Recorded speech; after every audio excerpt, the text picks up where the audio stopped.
이 시간 우리가 함께 은혜 받으실 말씀은 마태복음 28장 18절부터 20절입니다.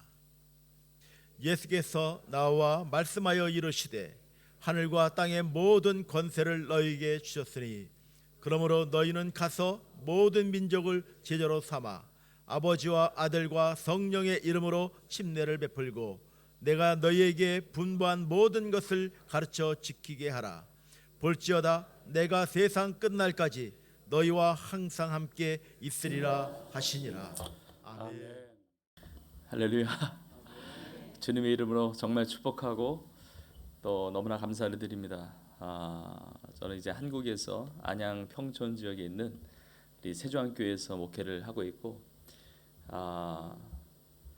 시드니에 올 일이 많이 있었는데 못 왔다가 하나님의 또 때가 된 것 같습니다. 또 하나님의 뜻이 계셔서 잠시 방문하게 되었고, 너무 뵙고 싶었던 우리 목사님 뵙게 되고, 또 너무나 방문하고 싶었던 우리 교회, 우리 시드니 순복음교회 이렇게 와서 이 강단에서 주의 말씀 전하게 된 것 큰 영광이고 또 하나님께 너무나 감사를 드립니다. 정말 교회가 아름답습니다. 교회가 아름다울 뿐만이 아니라 우리 성도님들 한 분 한 분이 다 아름다우신 분들인 줄로 믿습니다. 사실 저희 부모님이 목회를 하셨는데, 제가 어릴 때 이제 개척교회를 하셨는데, 사실 제가 순복음에서 저희 부모님 순복음 목회를 하시다가 이제 장로교 목사님 되시고 또 선교사로 사시다가 하나님의 이제 부름을 몇 년 전에 이제 받으셨는데요. 그러니까 순복음에서 제가 이렇게 성장을 하고 어릴 때 성령 체험하고 또 어릴 때 하나님의 부름을 받고 그런 경험이 있어서 이게 순복음 교회 오면은 또 특별히 우리 시드니 순복음 교회가 또 세계적인 대표적인 또 순복음 교회 아닙니까? 네, 일단 반응하셔도 괜찮습니다. 근데 너무 정서적으로 너무 좋아요. 너무 감사하고 또 제가 이제 교회도 이제 많이 이제 이렇게 다닐 때도 있는데 예배 드리기 전에 미리부터 몇십 분 전에 오셔서 찬양하시고 기도하시고, 정말 성령님은 살아계시고 여러분들의 기도와 곡조 있는 기도인 찬양과 또 하나님 앞에 드려지는 모든 예배가 이곳에서뿐만이 아니고 또 조국 대한민국 땅과 열방의 하나님의 뜻을 이루는데 여러분의 모든 삶이 쓰임받고 있는 줄로 믿습니다. 제가 한국에서 왔기 때문에 이걸 나눌 수 있을 것 같아요. 여러분이 이 공간에서, 이 지역에서, 또 이 나라에서 여러분이 기도하고 섬기는 그 모든 것이 정말 놀라운 역사를 일으키고 있습니다. 우리가 보이지 않아도 믿음이라고 하는 것은 바라는 것들의 실상이고 보지 못하는 것들의 증거이기 때문에, 그래야 믿음으로 우리가 기도하면 하나님 다 응답하시지만 실제적으로 그 응답이 보여주고 있다는 사실입니다.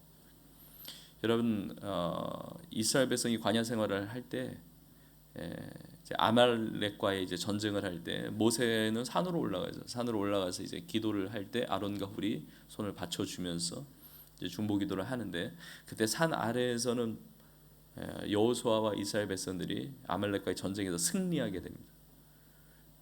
기도는 산 위에서 하는데 기도 응답은 산 아래, 기도의 대상 가운데 일어나게 되거든요. 이곳에서 여러분이 기도할 때 여러분이 기도하는 그 기도의 대상 가운데 하나님의 역사가 나타납니다. 지금 우리나라 이제 대한민국 땅 보면 많은 어려움들, 위기들이 있습니다. 한국 교회도 참 코로나 이후에 어려움이 많다고 이야기하고 다음 세대도 어렵다고 그러고, 한국 교회가 어려우니까 선교도 어려워지고 이민 교회도 뭐 어려워지고 여러 가지 데이터들이 있는데, 아니요, 그렇지 않습니다. 이사야 43장에 보면 하나님께서 보라 내가 새 일을 행할 것이다. 이전 일 기억하지 말고 옛날 일을 생각하지 말고 내가 광야의 길을 내고 사막의 강을 낼 것이다. 이제 나타날 것이다. 너희 그것을 알지 못하겠느냐. 하나님은 불가능을 가능케 하시는 분이시고 죽음을 이기시고 부활하신 리바이벌, 부흥케 하시는 그 하나님이시고, 인간의 힘으로 감당할 수 없는 그 모든 일들도 하나님은 능력 있게 해내시는 분이신 줄로 믿습니다. 우리가 이걸 믿음으로 붙들 뿐만이 아니라 지금 그런 응답들이 보여진단 말이에요. 예레미야 33장 3절에 보니까 너 내게 부르짖으라 내가 내게 응답하겠고 내가 알지 못하는 크고 은밀한 일을 내게 보이리라 그랬습니다. 기도 없으면 응답이 없는 거죠. 근데 기도를 하면 응답이 있는 것이고, 놀라운 것은 너가 알지 못하는 크고 은밀한 일을 내게 보이리라 말씀하셨는데 그 기도가 보여주고 있다는 거예요. 그럼 지금 예전 데이터를 가지고 하면 한국 교회는 지금 위기라고 이야기할 겁니다. 근데 지금 올해 작년에 지금 놀라운 일들이 벌어지고 있습니다. 다음 세대에 놀라운 부흥이 일어나고 있고요. 저도 이제 같이 동역하고 함께하는 이제 모임들, 단체들, 또 연합들, 우리 김봉석 목사님과 연결되고 이제 직접적으로 연결되어 있는 이제 많은 사역들도 있습니다. 진행되고 있는데, 여러분 다음 세대에 엄청난 지금 부흥들이 일어나고 있고요. 중고등학교 안에서 아이들이 기도 모임을 일으키는 놀라운 역사들이 있고요. 저희 교회 같은 경우도 근방에 있는 저희 교회 주변에 있는 47개 중고등학교에서 청소년 아이들이 교회를 개척을 하고 기도 모임을 시작하고요. 지금 전국적으로 지금 일어나고 있습니다. 한국교회 대표적인 예배팀, 여러분이 아실만한 예배팀이 뭐 몇 개 되는지 모르겠습니다. 근데 10년, 20년 전에 한국교회를 대표하는 예배팀이 뭐냐, 꼭 뭐 알려져야 대표하는 것은 아니겠지만 정말 하나님의 어떤 성령의 기름 부음이 있는, 정말 영향력이 있는, 정말 하나님의 놀라운 그 역사가 나타나는 그런 예배팀들 손에 꼽혔거든요. 지금은요 너무 많아요. 여러분 유튜브를 통해서 물론 이제 잘못된 그런 것도 있겠지만 대부분 건강한 예배팀들이 굉장히 많습니다. 굉장히 많이 있고 계속 일어나고 있고, 하나님이 지금 예배의 부흥과 다음 세대의 부흥을 일으키고 계시고, 제가 한국의 세계 선교 연합회 이제 같은 그 일도 이제 같이 섬기고 있는데 지금 선교의 놀라운 아름다운 역사들이 일어나고 있습니다. 한국 교회가 교단이 많지만 선교는 하나에 대한 연합된 단체가 있습니다. KWMA라고 코리안 월드 미션 어소시에이션이라고 한국 세계 선교 예배가 있는데, 한국 교회 선교만이 아니고 지금 선교의 시대가 패러다임이 바뀌어서 전 지구상으로 보면 북반구와 남반구, 그러니까 북반구 중심의, 그러니까 서구 중심의 선교가 이제 패러다임이 시프트가 돼서 이제 남반구 중심의 선교, 뭐 남미, 아프리카, 뭐 아시아권, 남반구에 호주도 있네요. 이 놀라운, 그래서 예수 믿는 사람들이 지구의 남반구에 더 많고요. 선교사 파송하는 숫자도 남반구가 더 많아졌고, 그리고 전 세계 열방에 뭐 북반구 서구를 안 쓰신다는 게 아니라 다 동역해서 쓰게 하시지만 전 세계 열방에 정말 총체적인 통전적인 정말 사방에, 여러분 일어나라 빛을 발하라 말씀하시잖아요. 빛은 한 방향이 아니고 사방으로 뻗어나가지 않습니까? 이 시대 가운데 서구 중심과 비서구 중심의 이 선교의 축이 이동되는 중간에 하나님이 놀랍게 브릿지와 같이 놀랍게 수종드는 나라로 전 세계 리더십들이 이구동성으로 하는 이야기가 코리아를 쓰신다는 거거든요. 코리아를 통해서 서구의 경험과 또 비서구적인 정서와 이 모든 것들을 통해서 지금 전 세계 땅까지 복음을 전파하는 일에 한국 교회를 쓰고 계시고, 특별히 디아스포라 교회를 쓰고 계시다는 것입니다. 우리나라가 반만 년 동안 거의 뭐 단일 민족으로 보냈는데 지난 한 세기 동안 굉장히 많은 이민들이 있었고, 여러분이 이미 이민자로 살고 계신 분들이 대부분이시기 때문에 느끼시겠지만 지금 한국에 이민자들이 굉장히 많이 옵니다. 전 세계 디아스포라 이주민들이 많습니다. 그래서 보통 4% 5%가 국민의 4% 5%가 넘어가면 다민족 사회로 진입했다고 그러는데, 한국은 그런 걸 경험한 적이 없었는데 이미 수년 전에 4%가 넘어가면서 260만, 270만의 디아스포라 애들이 와서 살고요. 전 세계 750만, 800만의 디아스포라 한인들이 나아가서 지금 가는 곳마다 우리 시드니 순복음교회처럼 교회를 세우고 복음을 전하는. 근데 많은 사람들이 한국 교회가 어려울 때 이민 교회가 어려워진다 이야기를 하지만, 그러나 그것이 거꾸로 된 현상이 나타나고 있습니다. 사실은 한국 교회가 어려워져서 선교가 어려워진 게 아니라 선교의 DNA를 잃어버렸기 때문에 교회가 어려워지는 거거든요.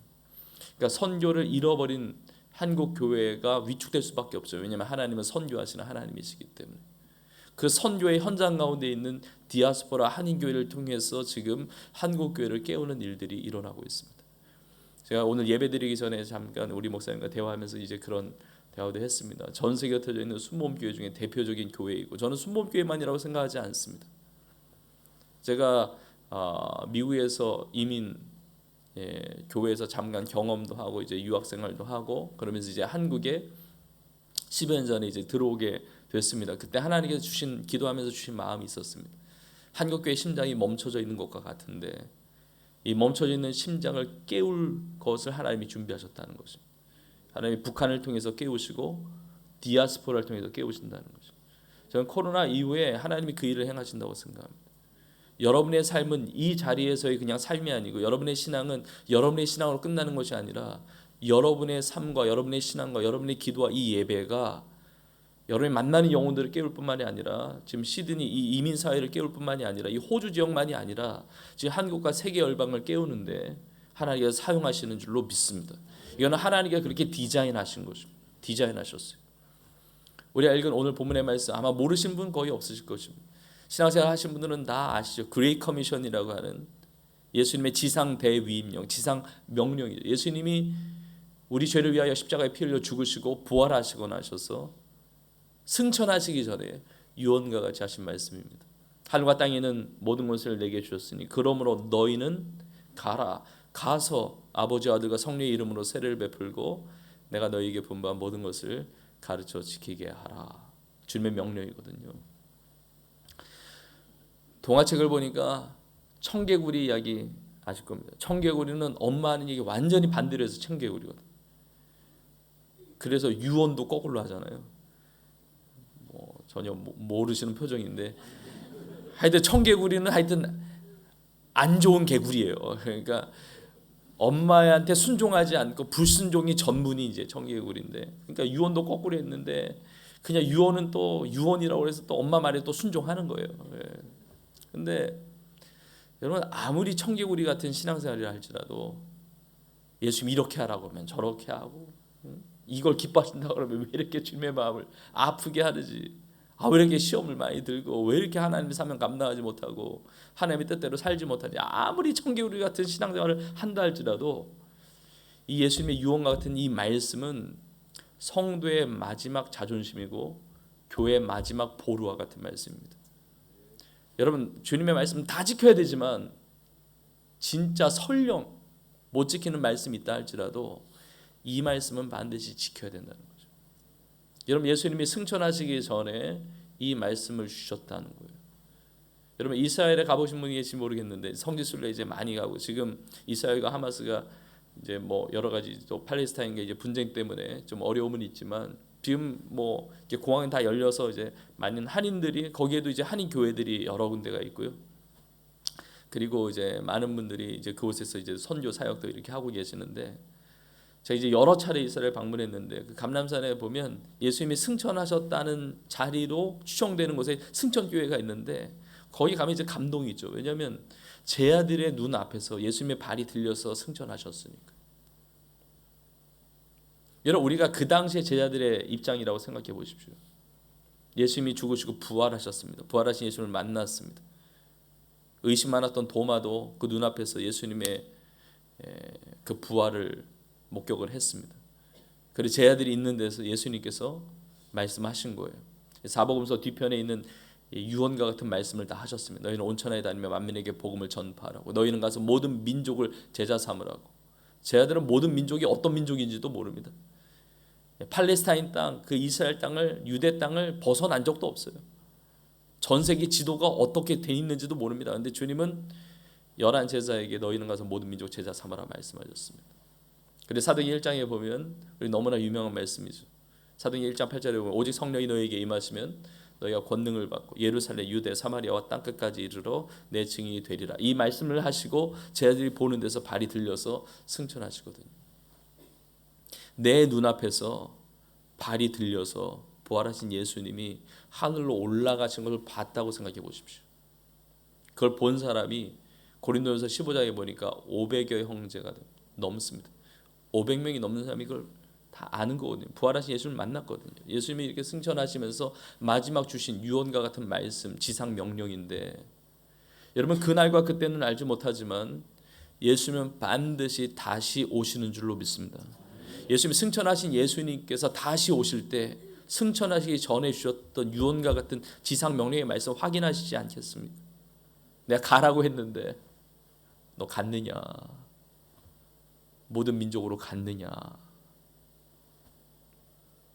어떻게 보면 이민자로 와서 산다는 것은 온 거죠. 간 거죠. 근데 그냥 가는 것만이 아니라 아버지와 아들과 성령의 이름으로 세례를 베풀었느냐 물으실 거예요. 아버지와 아들과 성령의 이름으로 세례를 베풀려면 반드시 복음이 들려져야 하고 복음을 예수 그리스도를 믿어야 되는 것이거든요. 믿어야 세례를 베풀지 않습니까? 근데 전하는 자가 없는데 어떻게 들을 수가 있습니까? 하나님의 말씀을 듣지 않았는데 어떻게 믿음이 생길 수가 있습니까? 믿음이 없는데 어떻게 구원받아서 세례를 받을 수가 있습니까? 복음을 전하라는 주님의 명령이거든요. 복음을 전하고 복음을 전한 것을 끝내는 것이 아니라 그 영혼이 세례 받을 수 있도록 복음을 듣기까지 도와주라는 주님의 말씀이죠. 예수 그리스도의 복음을 전파하고 그리고 세례를 베풀고 내가 너에게 분부한 모든 것을 가르쳐 지키게 하라. 많은 분들이 신앙생활을 하면서 세례 받는 것이 끝인 줄 아는 분들이 많이 계시더라고요. 예수를 믿고 내가 구원받았으면 다 된 것이고 나는 뭐 이제 천국에 가니까요. 세례 받았으니. 근데 세례를 받는다는 것은 신앙생활의 결승선을 통한 게 아닙니다. 신앙생활의 출발선을 출발했을 뿐이에요. 세례 받고 나서 끊임없이 성화되어져 가야 되고 끊임없이 자라가야 되고 끊임없이 성숙해져 가야 되고 끊임없이 주님의 뜻을 이루어 가야 합니다. 내가 너에게 분부한 모든 것을 가르쳐 지키게 하라. 그러니까 세례를 받고 예수를 믿고 구원받았을 뿐만이 아니고 그래서 양육을 하는 거죠. 훈련을 받는 거죠. 교회마다 프로그램들 내용은 다릅니다. 표현도 다릅니다. 그러나 전체적으로 보면 다 제자 삼는 훈련이죠. 제자 삼으라고 하셨으니까 제자 훈련도 하고 성경 공부도 하고 기도 훈련도 하고 가정 훈련도 하고 뭐 문화 사역도 하고 뭐 구호 사역, 긍휼 사역도 하는 것이고 이 제자 삼으라고 하셨으니까 모든 것을 가르쳐 지키게 하라고 하셨으니까 이 모든 것을 하라고 하시는 것이죠. 근데 중요한 건 이걸 누구에게 주셨냐는 것이죠. 너희는 가서 모든 민족 제자 삼아라. 오직 성령이 너희에게 임하시면 예수님의 말씀을 듣고 있는 제자들 아닙니까? 제자들. 해외 파송된 선교사님들이 있습니다. 그리고 신학을 해서 또 사역을 하는 목회자 분들도 있습니다. 또 교회 안에 많은 직분자들이 계세요. 근데 너희는 가서 모든 민족 제자 삼으라는 주님의 이 명령은 특정한 부류의 크리스찬 그리스도인에게 주신 말씀이 아니라 모든 성도에게 주신 말씀이라는 것입니다. 여러분 내가 예수님을 믿는데 가서 제자 삼지 않아도 되는 성도가 존재하느냐? 불가능합니다. 내가 예수님을 믿는데 선교사적인 삶을 살지 않아도 되는 넓은 의미로 보면 선교사로 살지 않아도 되는 성도가 존재하느냐? 불가능합니다.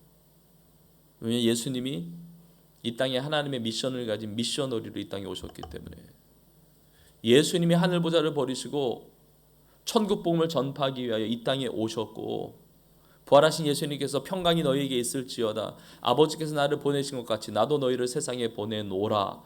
이 땅에 예수님을 파송하신 하나님께서 동일하게 주님이 우리를 세상에 파송하셨기 때문에 예수 그리스도를 믿고 살아가는 성도들 중에 미션이 없는 성도는 아무도 없다는 거죠. 우리가 주님 앞에 다 각 개인이 서게 되는데 각 개인이 서게 될 때 해외 공적으로 선교사라는 타이틀을 가지고 사역한 분, 목사님, 전도사님, 장로님, 집사님, 권사님, 뭐 초신자 이 줄이 따로 있는 것이 아니라 그냥 한 줄인 거예요. 예수 그리스도의 보배로 피로 말미암아 거듭난 성도, 천국에 들어가는 것이고 그 성도에게 주신 사명이 바로 가서 제자 삼으라는 사명인 것입니다. 몇 년 전입니다. 저도 이제 어릴 때 이제 신앙생활을 이제 쭉 했기 때문에 성경 말씀 뭐 대부분 알죠. 성경도 많이 읽고 뭐 예배도 드려왔었고. 근데 마태복음 25장에 보면 달란트 비유가 나옵니다. 달란트 비유. 한 달란트, 두 달란트, 다섯 달란트를 종에게 맡기고 이제 주인이 갔다 이제 돌아오죠. 이거는 주님께서 우리 가운데 달란트를 맡기셨고 주인이 돌아오는 것은 예수님의 재림의 때든지 내가 이 땅에서 생을 다하고 부름을 받았을 때 다 주님 앞에 서서 마지막 때의 결산이 있거든요. 여러분, 오늘을 살아가는 우리의 삶에 우리를 힘들게 하는 것들이 많이 있을 수 있습니다. 많은 기도 제목이 있을 수가 있습니다. 지난 한 주 동안에 살아가면서도 우리의 마음을 어렵게 하고 우리의 삶에 여러 가지 그런 고민들이 있을 수가 있습니다. 그런데 여러분, 염려하지 마십시오. 고민하지 마십시오. 절망하지 마십시오. 왜냐하면 오늘의 삶이 내 삶의 결론이 아니거든요. 내 삶의 과정이거든요. 혹시 내가 너무 잘 살고 너무 성공적인 삶을 살고 있고 뭐 엄청난 것을 정말 누리면서 야, 이 정도 삶은 괜찮다라고 그런 삶을 산다 할지라도 교만할 필요가 없습니다. 왜냐하면 오늘이 내 삶의 결론이 아니거든요. 오늘은 내 삶의 과정일 뿐이에요. 내 인생의 결론은 내가 주님 앞에 결산받을 그때입니다. 근데 우리 각자에게 다 달란트를 주셨다는 거죠. 내가 1달란트 받았는지 2달란트 받았는지 5달란트 받았는지 모릅니다. 그래서 우리 인생에 지혜가 있다면 하여튼 어떻게 해서든지 많이 받았다고 생각을 해야 되는 거예요. 왜냐하면 나는 1달란트 받은 줄 알고 그렇게 그냥 덜렁덜렁 그냥 시작을 했는데 주님 앞에 섰더니 내가 5달란트래네. 그러면 1달란트 남겼어도 책만 받잖아요. 근데 나는 원래 1달란트 받았는데 난 5달란트 받은 줄 알고 그냥 믿음으로 신앙생활 했는데 그냥 5달란트 받은 줄 알고 했는데 그냥 3달란트밖에 못 남겼다. 근데 주님 앞에 서니까 나는 원래 1달란트였단 말이에요. 얼마나 칭찬을 받겠어요. 그러니까 여러분은 이미 하나님께 많이 받았다고 생각할 수 있기를 바랍니다. 이럴 때는 아멘을 크게 하셔도 좋습니다. 정말 여러분은 받은 것이 많아요. 여러분, 이 자리에 건강하셔서 장수하셔서 여러분이 스스로 여러분의 몸을 이끌고 오셨다는 것 자체가 얼마나 놀라운 은혜입니까? 우리의 힘과 능력으로 살 수 없습니다. 저희 교회도 성도님들 보면 병원 신세 지고 계신 분이 많이 있거든요. 병원에 누워 계셔서 예배드리고 현장에서 예배드리고 싶어도 못 오신 분들이 많이 계시거든요. 온라인으로 예배드릴 수밖에 없는 분들이 있거든요. 근데 놀라운 사실은 병원에 입원했는데도 옆 병상에 있는 성도에게 전도하는 성도님들이 있거든요. 그 영혼을 누가 만나겠어요? 나에게 가라고 하신, 나를 보내신 그곳에서 믿지 않는 영혼들에게 복음을 전한단 말이죠. 나에게 건강 주신 것 하나님의 은혜이고, 나에게 가정 주신 것 하나님의 은혜이고, 나에게 물질 주신 거 하나님의 은혜예요. 여러분, 누군가보다 다른 사람들보다 알지 못하는 그 귀한 재물을 나에게 물질을 주셨다고 한다면 정말 두렵고 떨리는 마음으로 청지기적으로 그 재물을 써야 됩니다. 왜냐하면 하나님이 물으실 거예요. 우리가 다른 사람과 비교하는 것이 아니라 저분은 저런 걸 가졌는데 나는 왜 이게 없나. 아니, 하나님은 아무것도 주시지 않은 인생이 없습니다. 주님 무엇을 원하시냐면 다른 사람에게 있고 나에게 없는 걸 요구하시지 않습니다. 모세에게도 내 손에 있는 것이 무엇이냐 물으셨어요. 내 손에 늘 들고 다니던 지팡이. 나는 별거 아니라고 생각하는데 주님은 그걸 통해서, 하나님은 그걸 통해서 역사하시는 거죠. 나중에 내 손에 있는 것을 가지고 물으신 것이 아닙니다. 과거에 내 손에 무엇이 있었느냐 과거를 묻지 않으십니다. 지금 내 손에 무엇이 있느냐고 물으세요. 5,000명을 먹이고도 12광절에 남았던 그 역사는 어린아이가 가져왔던 오병이어의 도시락이었습니다. 내가 위대한 게 아니라 주님이 위대하시기 때문에 주님 손에 올려지면 주님이 역사하시는 거거든요. 그 흉년의 때에 뭐 대단한 엄청난 사람에게 가셔서 요구하신 것이 아닙니다. 사르밧 과부에게 엘리야 보내셔서 가루 몇 움큼 그리고 다 떨어져 가는 기름 그거 가지고 나에게 주신 것을 가지고 주 앞에 내어드릴 때 주님께서 그걸 가지고 역사하셨다는 것이죠. 우리에게는 재물도 마찬가지. 우리에게는 은사, 달란트, 재능 다 마찬가지입니다. 전문성이 다 다릅니다. 전공이 다 다릅니다. 나는 아무것도 할 수 없다. 나는 할 수 있는 게 없다. 라고 하되어 여러분 찾아보시면 정말 있습니다. 마태복음 10장 42절에 보니까 예수님이 이런 말씀하셨습니다. 제자의 이름으로 지극히 작은 자 중에 하나에게 냉수 한 그릇 대접하는 것도 내가 진실로 너희에게 이르노니 그 사람이 결단코 상을 잃지 아니하려고 했습니다. 누가 대접해 주셨는지 모르지만 상을 잃어버리지 않을 줄 믿습니다. 내가 요리를 잘한다. 나 혼자 처먹으면 표현이 그렇지만 아무 역사가 일어나지 않아요. 그러나 제자의 이름으로 예수님의 제자의 이름으로 주님 주신 사명 붙잡고 그거 음식 만들어 가지고 나눌 수만 있다면 선교의 삶을 감당하는 것이죠. 여러분 그거 요리 잘하는 것도 은사입니다. 제가 예를 드는 것이지만 어떤 분은요 아무리 노력을 해도 맛이 안 나요. 계량컵을 써도 안 돼. 근데 어떤 분은 그냥 손맛으로 딱 했는데도 맛있어요. 그 은사거든요. 다 달라요. 다 다릅니다. 나에게 주신 것들 1달란트, 2달란트, 5달란트. 어떤 분은 운동을 또 잘하잖아요. 저희 교회 장로님들 중에 족구를 좋아하시는 장로님들이 계시는데 몇 년 전에 저희 교회 이제 전도 축제 이렇게 할 때인데 이렇게 족구를 좋아하니까 저희 교회 근방에 이제 족구 하고 싶어서 몇 분, 4-5분 장로님이 이렇게 하는데 4-5명 가지고 족구 경기가 안 되잖아요. 경기가 안 됩니다. 그래서 이제 뭐 그냥 마냥 이렇게 있는데 그 족구 하는 그 농장에 청년들 몇 명이 이렇게 오더라는 거예요. 그래서 청년들하고 같이 이제 족구해야 되겠다 했는데 그때 이제 교회에서 이제 전도할 때니까 하나님이 감동을 주셨나 봐. 그래 제안했다는 거죠. 우리가 지면 밥을 살게. 근데 우리가 이기면 교회 한번 와봐라. 그렇게 됐다는 거예요. 그때부터 족구가 아닙니다. 족구가 영적 전쟁입니다. 근데 이 청년들이 얼마나 족구를 잘하는지 서브가 막 휘어서 와요. 그리고 스파이크를 찍는데 거의 선수급이에요. 1세트를 졌네요. 저희 장로님들이 회의를 했다는 거예요. 우리 생명 걸어야 된다. 요즘에 젊은이들 전도하는 거 얼마나 어렵냐. 근데 우리가 족구만 이겨도 얘네들이 교회 오는데 하자. 근데 너무나 놀라운 건 제가 이거를 보탠 게 하나도 없습니다. 진짜로 족구를 역전해서 이겼어요. 제가 그 당시에 청년들이 이렇게 새로 오면 제가 새 가족 이렇게 물었거든요. 지금은 그렇게 못하지만 근데 이게 묻는데 보통 어떻게 교회 오셨어요? 그러면 얘기를 하거든요. 근데 얘기를 안 하는 청년이 있는 거야. 고개만 숙이고 있어.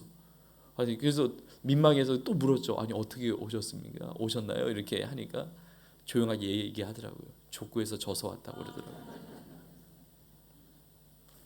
내가 하는 모든 일, 나에게 어떤 전문성, 나에게 어떤 직업, 나에게 주신 어떤 것이라 할지라도 하나님이 주신 것이기 때문에 하나님이 반드시 그 결산하십니다. 제가 어릴 때부터 이 말씀을 알기 때문에 제가 그렇게 기도를 했습니다. 하나님 저에게 어떤 달란트를 또 얼마나 많이 주셨는지는 잘 알지 못하겠지만 제가 주님 앞에 서는 그때에 하나님 앞에서 악하고 게으른 종이라고 책망받지 않기 원하고 잘하였도다 착하고 충성된 종이라고 칭찬받는 인생 되기를 원합니다. 이렇게 기도를 했거든요. 근데 어느 날 몇 년 전입니다. 그 말씀을 붙들고 기도를 하는데 하나님이 다른 마음을 주시는 거예요. 새로운 마음을 주시는데 어떤 마음을 주시냐면 저에게 주신 달란트를 하나님이 이제 주님이 결산하시겠죠. 근데 이제 그런 마음을 주시는 거예요. 저희 교회에 이제 성도님들 많은 성도님들이 이제 계시는데 요한복음 21장에 보면 부활하신 예수님께서 베드로에게 나타나셔서 요한의 아들 시몬아 내가 나를 사랑하느냐 주님 그러하이다 내가 주님을 사랑하는 줄 주님께서 아십니다. 이 사랑의 고백을 받으시고 내 양을 먹이라 내 양을 치라 그랬거든요. 예수님의 양을 맡겨주셨단 말이에요. 그 말씀이 불현듯 다가오면서 저에게 맡겨주신 달란트를 남기는 건 너무나 중요한데 주님의 양 무리를 성도님들을 우리 교회로 불러주셨는데 성도님들 한 사람 한 사람이 하나님 주신 달란트가 뭔지도 모르고 묻어두고 주님 나라와 영광 선교의 이 마지막 지상 명령을 위해서 쓰지 않고 있다고 한다면 그 성도님이 책망받을 뿐만 아니라 저에게도 그 양을 맡겨주신 저에게도 그 책망이 이중으로 올 것 같은 마음이 드는 거예요. 그래서 몇 년 전부터 우리 성도님들에게 그렇게 말하기 시작했습니다. 저 책망 좀 받지 않도록 좀 도와달라고. 저 자신도 달란트를 남겨두도록 노력하겠지만 성도님들 한 분 한 분이 다 주님 주신 달란트를 묻어두어서는 안 된다고. 달란트를 발견하고 개발하고 주님 나라 영광에서 쓰도록 해야 한다고 이 말씀을 나누었습니다. 저는 시드니 순복교회에 있는 모든 성도님들이 우리 각자가 섭니다. 누가 대신해서 설 수 없습니다. 부모님이 대신 못 섭니다. 배우자가 대신 못 섭니다. 우린 단독자로 주님 앞에 서게 됩니다. 내가 너에게 이 귀한 것을 주었는데 너는 무엇하다 왔느냐. 주님 말씀하신 그대로 너희는 가서 모든 민족 제자 삼았다는 이 귀한 고백을 통해서 착하고 충성된 종으로 칭찬받는 우리 모두가 되기를 주님의 이름으로 축복합니다. 마지막으로 말씀을 나누면서 우리가 주님 앞에 설 때가 참 가까이 와 있습니다. 보통 우리가 주님을 앞에 서게 될 때 우리의 인생의 시간표가 주님께 달려 있습니다. 너희는 가서 모든 민족 제자 삼아라. 그리고 오늘 본문 마지막 절 마태복음 28장 마지막 절에 약속하고 계십니다. 볼지어다 내가 세상 끝날까지 너희와 항상 함께 있을 것이다. 세상 끝날까지. 여러분 세상 끝날까지 마지막까지 우리와 우리 주님이 함께하여 주시는 줄로 믿습니다. 이 약속을 주실 수 있는 이유는 미래가 주님 손에 달려있기 때문에 그렇습니다. 끝날까지 함께하겠다는 것은 끝날까지 하나님이 주관하시기 때문에 그렇습니다. 가정의 미래, 내 자녀의 미래, 내 인생의 미래, 우리 민족의 미래, 이 세계 열방의 미래가 주님 손에 달려 있습니다. 그런데 지금은 너무 마지막 때 중에 마지막 때예요. 그래서 말세 지말이라고 그러잖아요. 여러분 마지막 때가 언제인지 몇 년도 몇 월 며칠에 주님 오실지 모릅니다. 이걸 말하는 순간 이단돼 버려요. 하나님 아버지 외에는 알 수 있는 자가 없다고 했습니다. 그러나 주님은 마지막 때 징조를 말씀하셨어요. 이 징조를 깨달아야 된다는 거죠. 분별해야 된다는 것이죠. 여러 징조, 처처의 기근과 지진과 전쟁과 그런 거 보잖아요. 이상기후의 현상을 보잖아요. 그리고 적그리스도의 출현, 얼마나 이단 사이비가 많은지 모릅니다. 그리고 이거는 어두운 부분이지만 분명한 마지막 때의 징조가 있습니다. 마태복음 24장 14절에 보면 예수님이 이렇게 말씀하셨습니다. 이 천국 복음이 모든 민족에게 증언되기 위하여 온 세상에 전파되리니 그제야 끝이 오리라 그랬습니다. 주님 말씀하셨죠. 너희는 가서 모든 민족 제자 삼으라고 했는데 가서 모든 민족에게 가서 제자 삼고 땅끝까지 그 모든 민족의 복음이 전파되는 그날이 온다는 것입니다. 그 마지막 땅에 향해서 가고 있는 거죠. 복음이 땅까지 전파되고 있고 땅까지 전파가 되면 그제야 끝이 온다는 것입니다. 예수님의 재림의 때이고 하나님의 나라가 완성의 때예요. 여러분 예수님이 이 땅에 오실 때 그걸 인류적 종말이라고 이야기합니다. 마지막 때예요. 이 땅에서 살아갈 마지막 때. 우리가 눈에 보고 있는 세상의 나라는 영원하지 않습니다. 이 땅의 제국은 영원하지 않습니다. 다 지나가는 것입니다. 그러나 하나님의 나라만 영원한 줄로 믿습니다. 하나님의 나라가 임한다는 거예요. 이 땅의 마지막 때가 온다는 거죠. 새하늘과 새 땅이 임하게 된다는 것입니다. 근데 내가 이 땅에서 내일을 알지 못하잖아요. 오늘 살다가 내일 주님 앞에 부름받으면 그때가 내 인생의 마지막 때예요. 개인적 종말이에요. 예수님이 재림하신다. 예수님이 언제 오실지 모르지만 예수님이 다시 오신다. 그러면 우리는 다 같이 주님 앞에 각 개인이 주님 앞에 서게 됩니다. 인류적 종말이에요. 개인적 종말이 먼저 올지 인류적 종말이 먼저 올지 알지 못합니다. 그러나 얼마나 마지막 때가 가까웠는지 어쩌면 인류적 종말이 개인적 종말보다 더 가까이 올 수도 있는 시대를 살고 있어요. 역사 가운데 늘 초대교회 때부터 말세라고 이야기했지만 오늘 이 순간이 오늘의 이 예배가 어떻게 보면 인류 가운데 주님 오실 날이 가장 가까운 날을 우리가 지금 살고 있는 거거든요. 날마다 갱신된 가장 가까운 날을 살고 있단 말이죠. 여러분 기회 있을 때 복음을 전해야 되고 기회 있을 때 선교적 삶을 살아야 합니다. 나의 정체성을 가지고 살아야 됩니다. 저희 교회 같은 경우는 그 명칭을 비전 선교사라는 명칭을 씁니다. 저희 교회에서 파송된 선교사님들, 파송 선교사님들이 계세요. 저희 교회 안에 선교 프로그램이 있고 공적인 교회 파송, 교단 파송, 선교단체 파송된 선교사님으로 사역하신 분들이 계세요. 협력하는 선교사님들도 계십니다. 그러나 동시에 선교사적 삶을 살기를 결단한 성도님들을 비전 선교사라는 이름으로 주부에도 다 이름이 있거든요.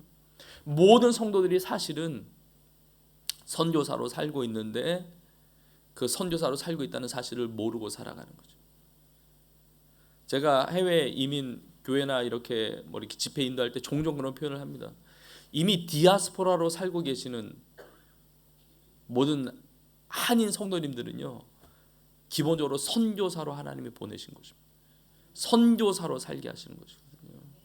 지금 복음이 땅까지 전파되고 있습니다. 저 미전도 종족, 많은 미전도 종족이 있습니다. 0.1%의 복음화율이 0.1%도 안 되는 미전도에서 4천여 종족, 2% 미만인 미전도 종족, 거의 7,200의 종족, 많아 보입니다. 여러분 그런데 0%인 미전도 종족 몇 개 남았다고 생각하십니까? 전 세계에 회심자가 한 명도 없는 종족, 미전도 종족 몇 개나 남았다고 생각하세요? 공적으로 전방개척 선교하는 선교단체에서 발표를 했습니다. 2년 전에 지구상에서 사라졌습니다. 저 아프가니스탄의 한 종족이었는데 거기를 타겟팅해서 복음을 전해서 한 명의 회심자도 없는, 물론 사역자가 존재하거나 그런 것은 아니지만 한 명의 회심자도 없는 미전도 종족이 지구상에서 사라진 시대를 살고 있습니다. 저 원주민 중에 원주민, 저 아마존 저 원주민 사역하는 선교사님을 제가 예전에 뵀는데 너무 놀래하는 거예요. 뭐냐면 오랫동안 아마존 뉴욕 수시간을 비행기 타서 경유를 몇 번 해야 되고 몇 시간을 배를 타고 들어가야 되고 몇 시간을 또 걸어가야 되는, 그래야 만나는 원주민 중에 원주민 사역을 했는데 몇 년 전에 갔는데 놀란 거예요. 왜냐면 원주민들이 핸드폰을 들고 있다는 거예요. 근데 전파가 안 터져요. 그래서 왜 핸드폰을 가지고 있냐 했더니 사진을 찍는다는 거예요. 사진을 찍는 게 뭔지를 안다는 거예요. 근데 더 놀라운 사실, 제가 올해 몇 개월 전에 그 선교사님을 만났는데 얘기하는 거예요. 놀라운 일이 벌어졌다고. 코로나 이후에 어떤 놀라운 일이 벌어졌냐면 전파가 터진다는 거예요. 예. 그래서 브라질 정부가 기지국을 세웠는지 위성이 발달해서 그런지 모르겠는데, 근데 그 원주민 사역이 너무 힘드니까 그 선교사님은 선교지를 옮기고 싶었대요. 너무 오지니까 선교지 옮기려고. 근데 연락이 왔다는 거예요. 문자로. 왜 안 오냐고. 다 연결돼. 미전도 종족이 제일 많은 나라가 인도입니다. 인도의 산족 중심으로 선교 나온 선교사님이 얘기해요. 그 산족, 미전도 종족, 그 사람들이, 어떤 미전도 종족은 종족 인구가 몇백 명밖에 안 됩니다. 이게 다 데이터로 다 나와 있거든요. 그런데 스마트폰이 있는 거예요. 스마트폰. 지금 전 세계가 너무나 빠르게 복음 전파되고 있습니다. 한 가지만 더 말씀드려요. 로마서 11장에 보면은 이런 구절이 있습니다. 이방인의 수가 차기까지 유대인의 덜어가 완악하게 된 것이, 이게 뭐냐면 유대인들이 완악해서 복음을 이제 받아들이지 않죠. 그때 이방인들, 우리도 사실 유대인의 입장에서 보면 이방인이죠. 우리에게도 복음이 전파되지 않았습니까? 근데 놀라운 사실은 2000년 동안 돌아오지 않았던 유대인들이 주님 앞에 돌아오고 있습니다. 지금 이스라엘에 놀라운 일들이 일어나고 있습니다. 그 얘기는 뭡니까? 이방인의 수가 차기 시작했다는 것이거든요. 복음이 지금 땅까지 전파되고 있습니다. 놀라운 이 마지막 시대에 이 선교가 엄청난 빠른 속도로 지금 이루어지고 있습니다. 내가 기회 있을 때 복음을 전해야 되고, 믿지 않는 영혼들에게 기회가 있을 때 우리는 복음을 전해야 되고, 그 선교의 사명을 감당해야 된다는 것입니다. 정말 우리 시드니 모험교회에 있는 모든 성도님들, 이 귀한 교회가 성령 역사 가운데 기도하면서 예배하면서 또 능력 있게 복음을 전파하면서 또 성도님들 한 분 한 분이 주님 앞에 나섰을 때, 너 뭐하다 왔니? 어떻게 살아야 되는지 알긴 알았는데 너무 바쁘고 너무 피곤하고 그래서 제대로 못 살았습니다. 이렇게 고백하는 성도님들 아무도 안 계시고, 너 뭐하다 왔니? 할 때 주님 많이 힘들었습니다. 그런데 주님 만날 이 날을 기다리면서 주님 말씀 붙잡고 순종하면서 가서 제자 잡는 삶을 살다가 왔습니다. 이 사명 붙들고 오면서 병이 들기도 했고, 생활고의 어려움도 있었고, 자녀의 문제도 있었고, 시험들 일 참 많았고, 실수하고 넘어질 일이 참 많았지만 그럼에도 불구하고 주님 만날 날 주님 사랑하기 때문에 주님 주신 이 사명 붙들고 여기까지 왔습니다. 잘하였도다 착하고 충성된 종아. 주님이 안아주시고 주님이 사랑해 주실 뿐만 아니라 기뻐하실 수 있는 우리 모두가 될 수 있기를, 우리 귀한 성도님들 다 될 수 있기를 주님의 이름으로 축원합니다.